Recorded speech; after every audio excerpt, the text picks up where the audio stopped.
So this is how your cube should look if you have scrambled it correctly. Also stick around till the end of the video because I want to show something to you guys that I've seen a lot of blind solvers fail to do this thing, which is really crucial and can easily cut down a few seconds of your solve. So without any further ado, let's straight away jump into the execution for the edges. First we have the letter T.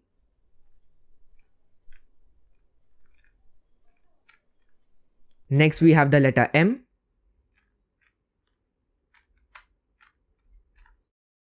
Next we have the letter X. Next we have the letter S, but because it's second in the letter pair, you need to switch it over to I instead.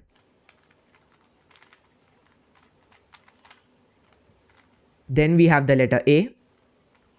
Then we have the letter R.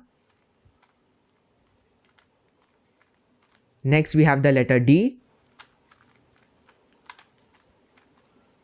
Then we have the letter O. So as you can see, there were only 8 edge pieces that needed to be swapped around and we had no parity, which was an added bonus in this solve. Next we need to be executing the corners, and this is the mistake that I was talking about in the beginning of the video. So first we have the letter N. Then we have the letter U. Next we have the letter F.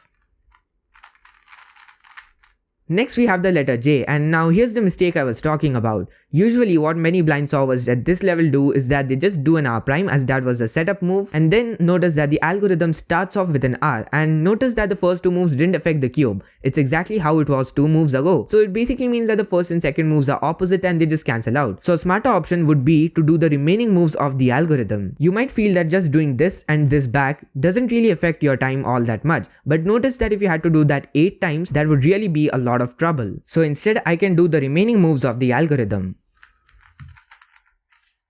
A lot of blind solvers usually fail to neglect this at this 1 minute level, and that is why I wanted to include this in this part of the video. Then we have the letter H.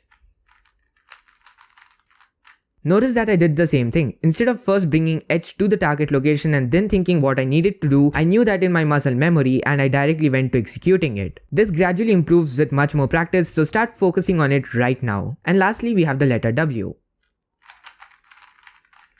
So that was it from my side guys. I hope you all enjoyed the video, and if you did, please make sure to leave a like, comment, share and subscribe, and let me know your PBs of blindfolded in the comment section down below. Thank you so much for watching, take care of yourselves and have an amazing time ahead.